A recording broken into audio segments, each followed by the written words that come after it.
को नमन, पंडित दीनदयाल उपाध्याय जी को सशक्त नमन, मंचासीन हमारे सम्मानित अतिथिगण, प्रतिभागी भाई और बहन। मैं Devendra Pratap Singh B Ed 3rd semester का विद्यार्थी हूँ। आज की इस भाषण प्रतियोगिता का जो विषय दिया गया है वह है आधुनिक भारत के निर्माण में पंडित दीनदयाल उपाध्याय जी की भूमिका। इस विषय पर हमें अपने विचार व्यक्त करने के लिए कहा गया है। मेरे विचार इस प्रकार,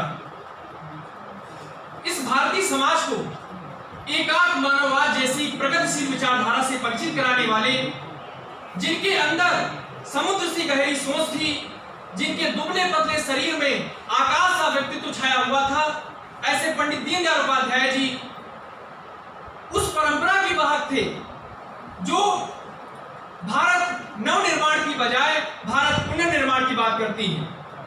हम सभी जानते हैं कि जिस समय हमारे देश में पूंजीवाद और साम्यवाद दो विचारधाराएं थी, पूंजीवाद और साम्यवाद, इन विचारधाराओं को लेकर के लोग आपस में उलझे हुए थे।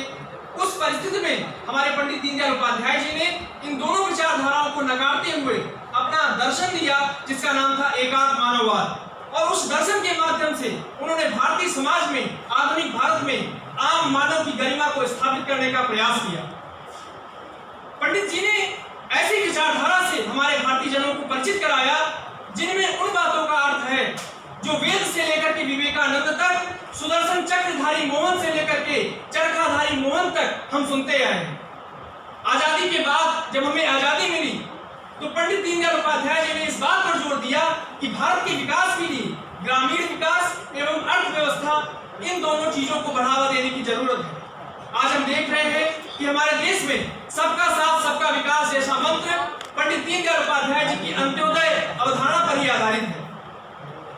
आजादी के समय आप जानते हैं कि जिस समय हमारे देश में विदेशी मॉडल को अपनाया जा रहा था, उस समय पंडित दीनदयाल उपाध्याय जी ने भारत की मिट्टी को नमन करते हुए, भारत के कोटि कोटि जनों के पुरुषार्थ और पराक्रम को, उस पर भरोसा जताते हुए वो सदैव अपनी आवाज को बुलंद करते रहे।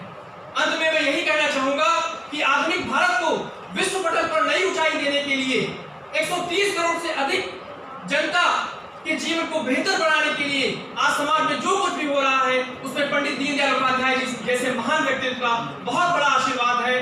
और यदि 21वीं सदी के मूल्यों को हमें समझना है तो हम देख रहे हैं कि आज भी पंडित दीनदयाल उपाध्याय जी के हमारे समाज में उनके विचारों की प्रासंगिकता है। उन्होंने इस समाज में, इस भारतीय समाज में ऐसे पगचिन्ह जोड़े जिनकी आज भी हम चर्चा करते हैं। दो पंक्तियों के साथ अपनी बात को विराम देना चाहूंगा।